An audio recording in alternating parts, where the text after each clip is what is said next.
capsule, le petit Valérie de la pharmacie. Bonjour à vous, chers collègues ATP, mais aussi à vous, gens du public. Avec la mise en ligne de mes capsules, je me suis aperçue que des personnes qui ne travaillent pas dans le milieu de la pharmacie me suivent et aiment ce que je fais. Alors, je me devais de tourner une capsule pour vous, chers patients d'une pharmacie quelconque. Question de vous montrer un peu l'envers du décor. Avant de débuter, je veux être claire.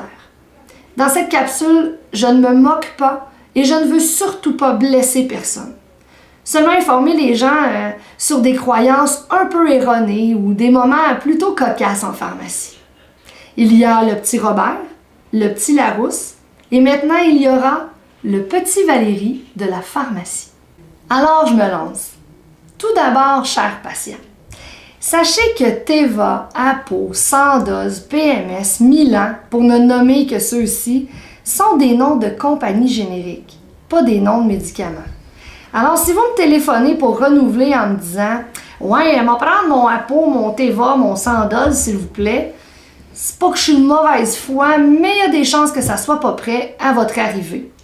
Faites juste me dire le nom du médicament qui vient juste après sur l'étiquette. On va mieux se comprendre.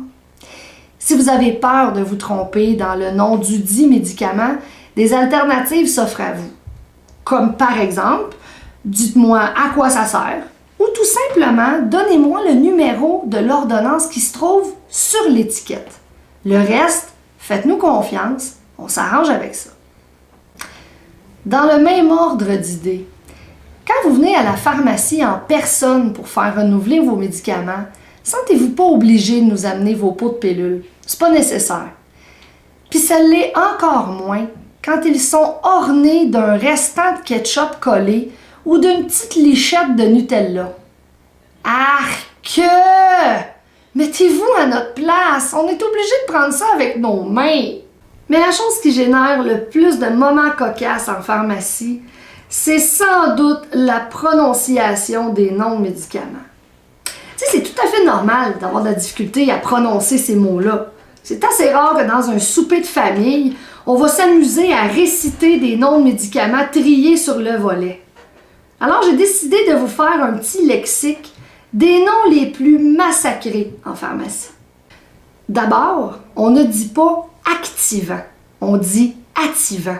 Parce que dans les faits, ça ne sert pas tellement à s'activer, mais plus à se calmer. On ne dit pas non plus dilodil, on dit dilodide avec un D en finale. Dilodide.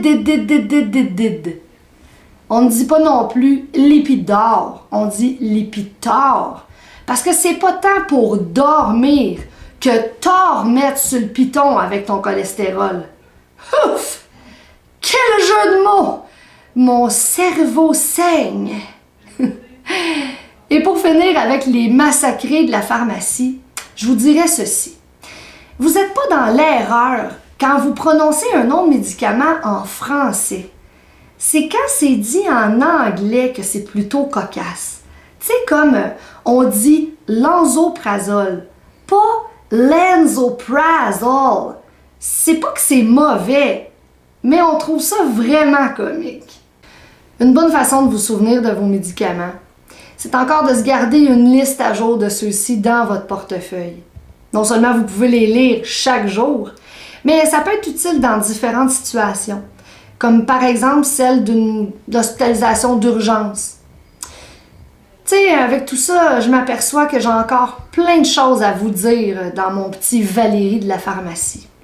Alors je crois que la suite dans une prochaine capsule. En attendant la prochaine capsule, que vous soyez de n'importe où au Québec, RxJob a un remplacement pour vous.